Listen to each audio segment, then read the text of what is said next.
Hello, Matthews Gatos here. In this video, we're going to introduce you to the idea of antiderivatives and integration. So here's the calculus definition of what an antiderivative is. It's a function capital F of x such that f prime of x is equal to f of x. So in my own words, what I think that means is you're given the derivative of a function, and an antiderivative answers the question, what was the function before I took the derivative? So by that definition, antiderivatives are actually the reverse of derivatives. So you're going from the derivative back to the original function. So let's say we have this f of x equals x squared plus 3x, and f prime of x equals 2x plus 3. Going in this direction, you are taking the derivative. But going in the reverse direction, you are finding the antiderivative. So let's do some questions here. So say we are given the derivative of these functions. I want to figure out one possible derivative. So I'm given the derivative f prime of x equals 4x minus 7. So what I'm trying to do is figure out what was the function before I took the derivative. So because my x only has an exponent of 1, remember you bring down the exponent, well, I know it was probably x exponent 2 because it decreases the exponent by 1. But if I brought down the 2x, I would have 2x, not 4x. So that means there must be a 2 in front of that. And then the derivative of 7, since it's just a number, it must have been minus 7x because the derivative of negative 7x is just negative 7. So to know that I did this right, I just have to ask myself, does the derivative of this function here, 2x squared minus 7x, equal this function here? Well, if we were to take the derivative of this function here, it would in fact equal 4x minus 7. So I know I did that correctly. Let's try the next one. So in the next one, I have a derivative of x exponent 3. So before I took that derivative, I know that my exponent must have been 1 higher, which is x exponent 4. So when I bring the 4 down, decrease my exponent by 1, I'm going to get x cubed. But when I bring that exponent 4 down, I'm going to have 4x cubed. But you'll notice my derivative is just x cubed. So since there's no 4 there, I must divide by 4. So again, to check, I want to know, is the derivative of this equal to the derivative of that? And taking the derivative of x exponent 4 over 1/4 x exponent 4, you know that that's going to equal to x cubed. So I know that I did that correctly. Let's try 2 more. Okay, the derivative is e to the x, so the original function. Well, if you'll remember, e to the x is its own derivative. So I know before it was also e to the x. So I can check that by taking the derivative of e to the x, which does in fact equal e to the x. So I know I did that correctly. Let's try this one here. If the derivative is cos x, what was it before? Well, I know that sine x has a derivative of cos x. So before, it must have been sine x. And I can check that again by taking the derivative of sine x and seeing that it does in fact equal cos x. So I know I did that correctly. So these are just one possible antiderivative. Now, when we take derivatives, those are unique. But antiderivatives are not unique. There are actually infinitely many possible antiderivatives. Let me just illustrate that to you. Let's say that we've got this function f of x and it has a derivative of 5. Now we know that derivatives are the same as the slope of the tangent line to the curve. So if it has a derivative of 5, it means the function has a slope of 5. So let's think, before I took the derivative, the most simplest equation that I could have had is just f of x equals 5x. That has a slope of 5, but it's not the only function that has a slope of 5. For example, I could have the function f of x equals 5x plus 7. That function also has a slope of 5. Or f of x could equal to 5x minus 0.5. That also has a slope of 5. But that's not the only one. You could have it 5x plus 2 or 5x minus 3, 5x plus 6. I could continue infinitely. There are actually infinite possible functions that all have a slope or an antiderivative of 5. So since there are infinitely many, we need to add on a value, a variable, c. Now c is just an arbitrary constant. It has a special name. It's called the constant of integration. So when we take the antiderivative, the integral of a function, the antiderivative will always add on plus c. Now, antiderivatives are also called integrals, specifically indefinite integrals. Indefinite means there's no boundary, there's no numbers attached. So an antiderivative is really the integral of f of x dx. Now let's talk about that notation just a little bit further. So the symbol of integration is this stretched out S-looking shape right there. That means that I'm going to take the integral. I'm going to figure out what the antiderivative is. So this is a symbol of integration. This is the symbol of differentiation. And in between those two symbols is what you are integrating. It's called the integrand. Now the answer to that is the antiderivative. So we take the antiderivative and we add on c because there are infinitely many antiderivative possibilities. Now let's talk about the symbols, the symbol of integration and differentiation. You don't really do anything with those. I want you to think of them as bookends. So they show you where the integration starts and ends. And what you do is take the integral or find the antiderivative of what's in the middle. So let's look at some questions here. So I want you to match each function with its antiderivative. Well, to do that, quite simply what I'm going to do is I'm going to take the derivative of these and match them to these. So let's try that. So the derivative of this, bring the 3 down, decrease the power by 1. And then derivative of c, of course, is 0. So that matches to this function right here. Okay, so bring the 3 down, decrease my power by 1. Derivative of c is 0. So that matches my last function. Here, bring the 3 down, decrease my power by 1. Derivative of c is 0.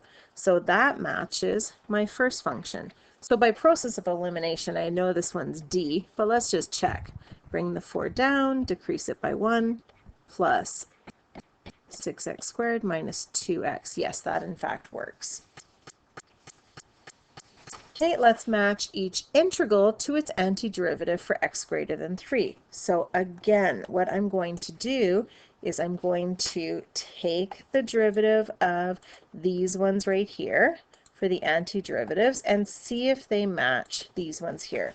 So I want to take these ones here and see if they match these ones here.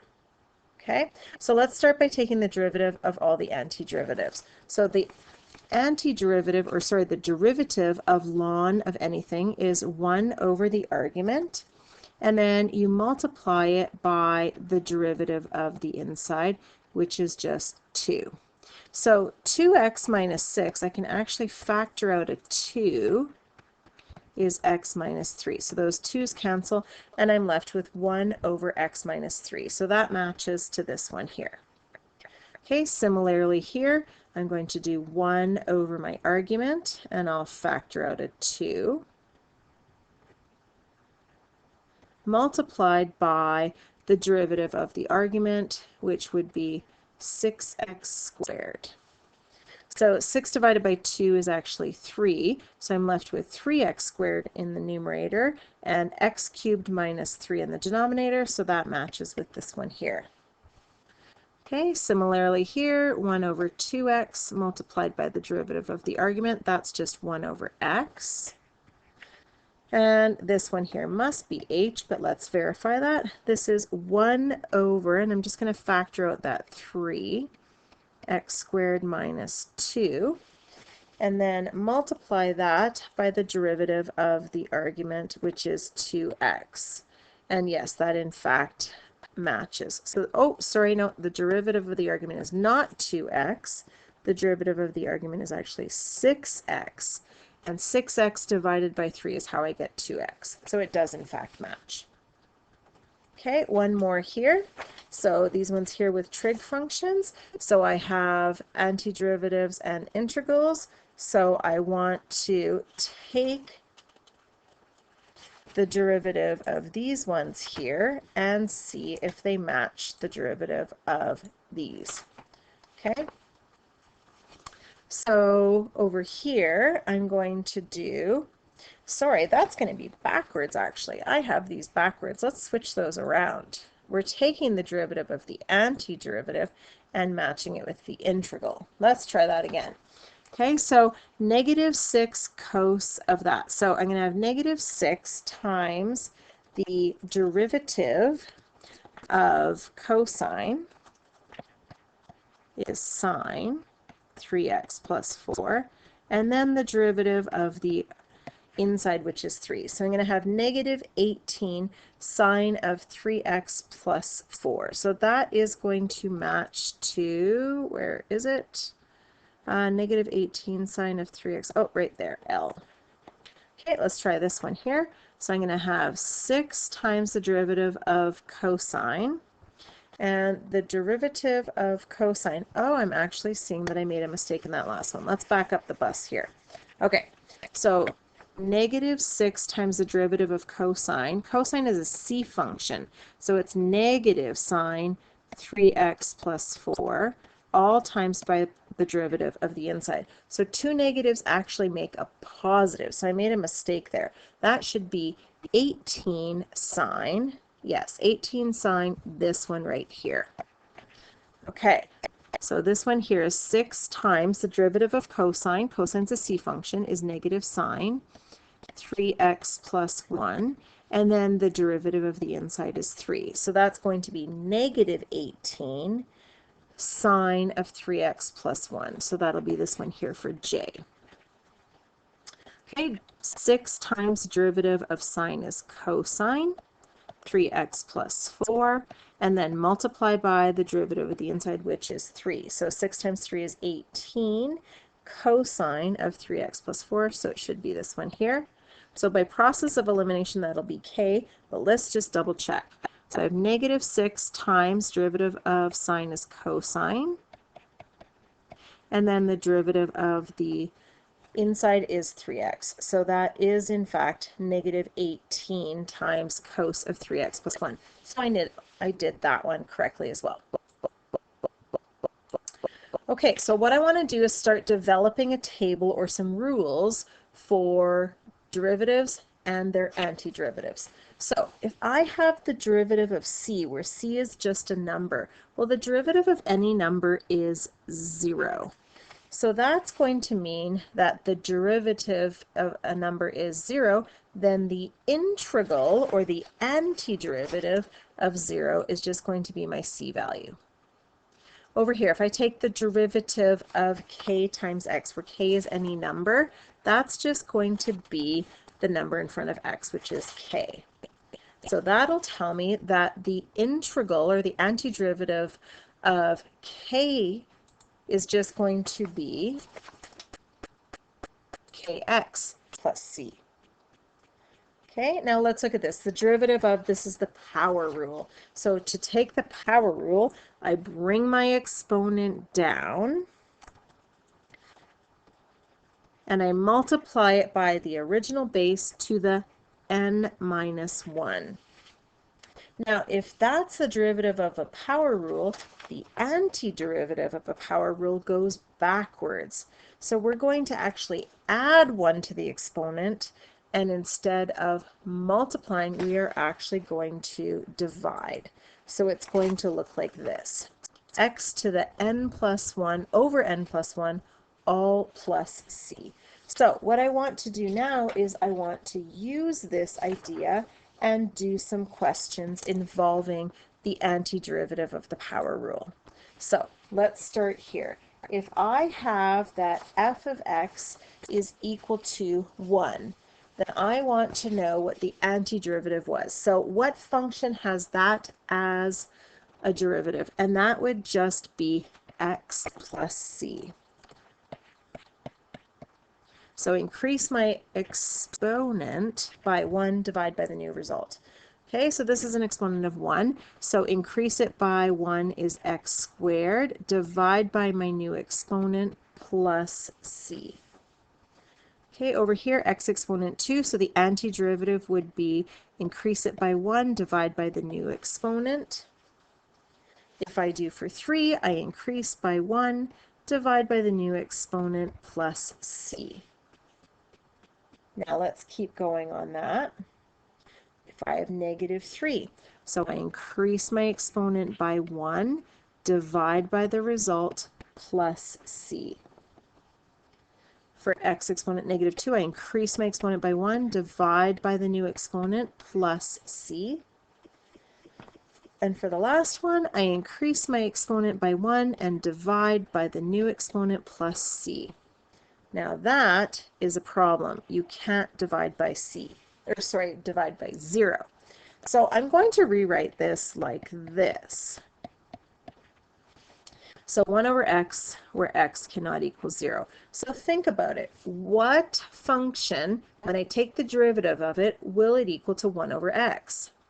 So I hope you're thinking about natural logs, because the natural log of x, when I take the derivative, is 1 over x. Now this is a little tricky because the natural log of x has to be greater than 0. You can't take the log of a negative number.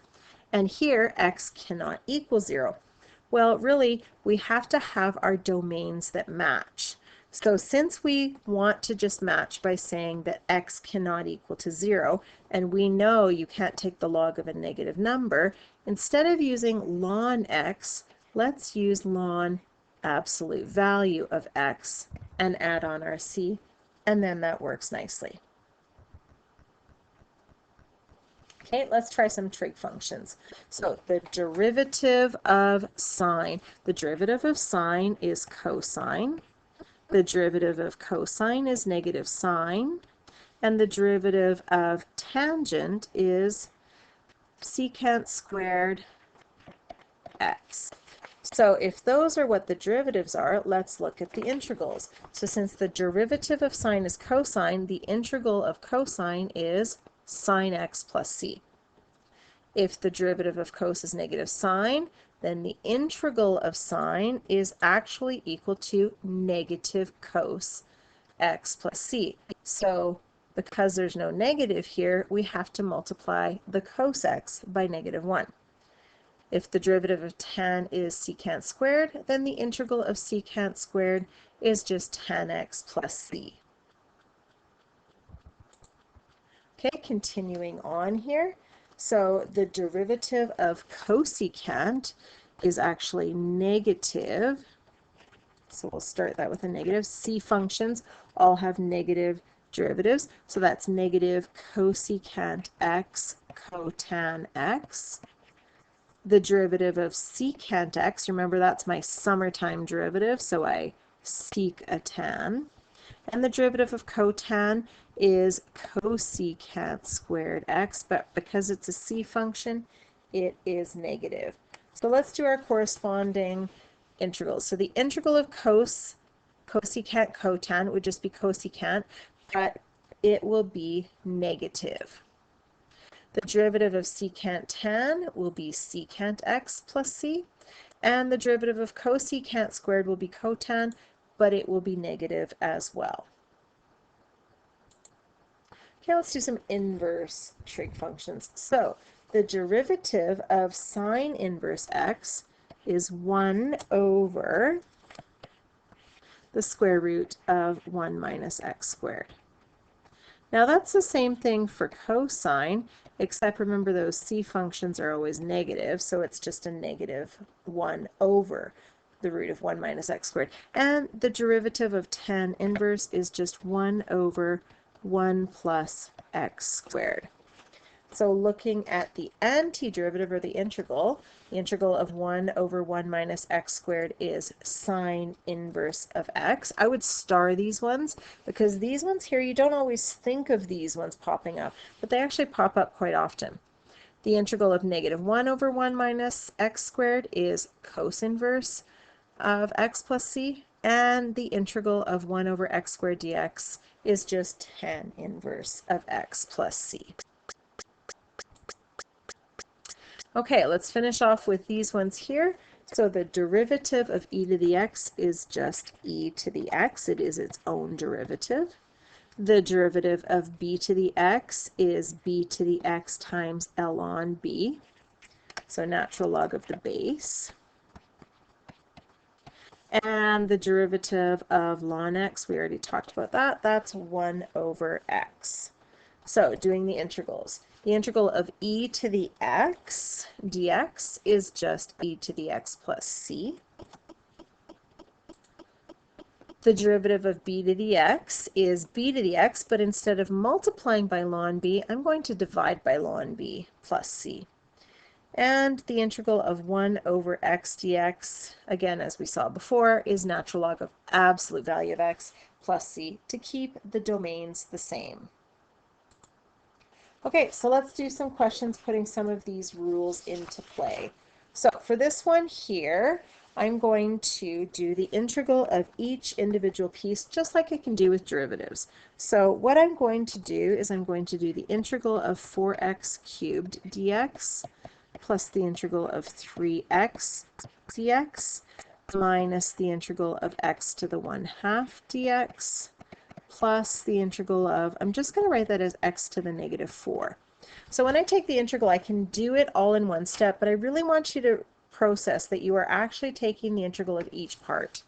So 4 times increase my power by 1 divide by the new power, plus 3 times increase my power by 1 divide by the new power, minus increase my power by 1 divide by the new exponent, plus increase my power by 1 divide by the new exponent, of course, plus c. So this will be x exponent 4 plus 3/2 x squared minus, now if you divide by 3 over 2, that's the same as 2 over 3, minus 1 over 3x cubed, and then plus c. So that would be my final answer. Let's try this one here. So the integral of x plus 4 squared dx. Now, when I did derivatives, I said the simpler you can make your original function, the simpler the derivative. So the simpler you make the integrand, the simpler the antiderivative would be. So I'm actually going to write that out by expanding it, which would be x squared plus 8x plus 16 dx. And then I can just do the integral of each part added together.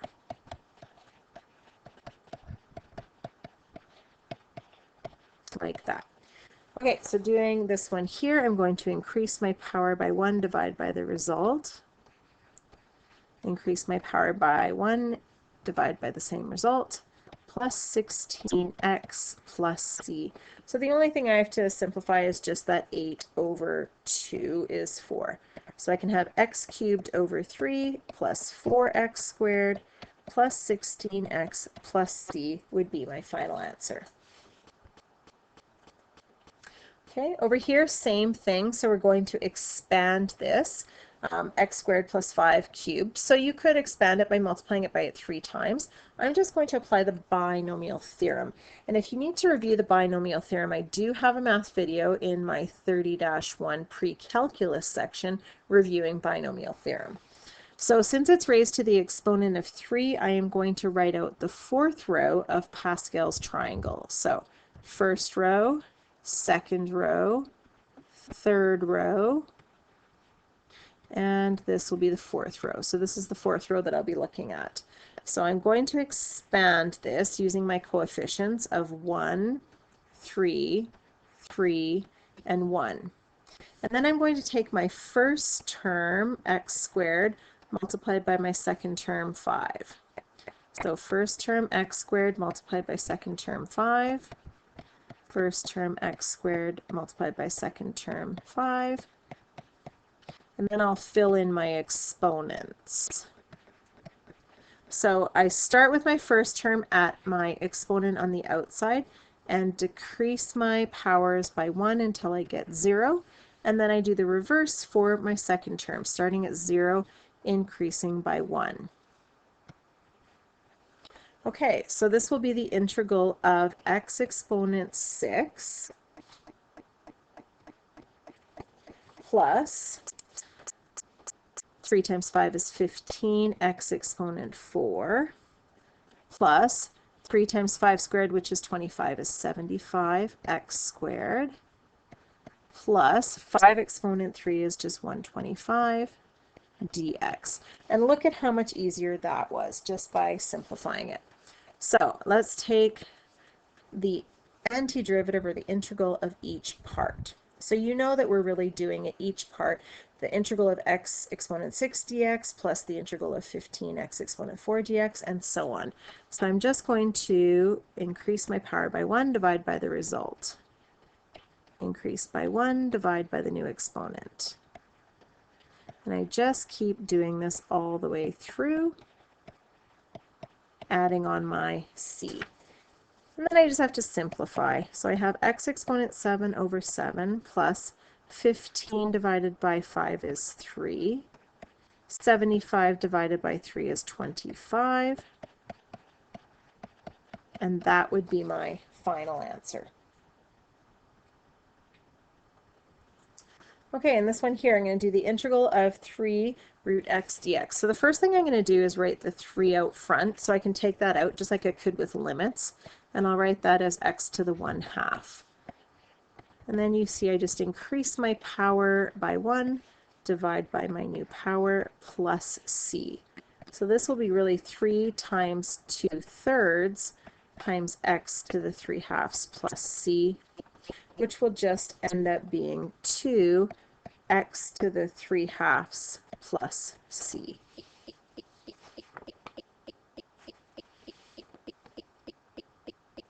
Okay, and this one here, again, I'm just going to rewrite this as 2x to the negative 4 dx. So this will be x, increase it by 1, divide by the new exponent, minus 2 times increase it by 1, divide by the new exponent, plus c. So looking at this, I'm going to have x exponent 4 over 4 plus 2 over 3x cubed plus c. So anything with a negative exponent, I just put down into the denominator. Okay, for this one here, taking the integral of e to the x is just, of course, e to the x, plus the integral of 10 to the x will be 10 to the x divided by ln of the base plus c. And I can just leave it like that. Okay, and then for this one here, I want to ask myself, when I take the integral, I'll just write this out like this, secant squared x dx minus the integral of secant x tan x dx. So I just want to ask myself, what function has a derivative of secant squared, and that of course is tan x, minus what function has a derivative of secant tan x, and that is secant x, and that will all be plus c. So I hope this video helped. I like this little cartoon. The derivative of Batman is Bruce Wayne. Therefore, the integral, or the antiderivative of Bruce Wayne, will of course be Batman. So I hope this video helped, and in our next video we will be looking at the substitution rule. So if you liked this video, give it a thumbs up and hit the subscribe button so you can be alerted to any of my new videos.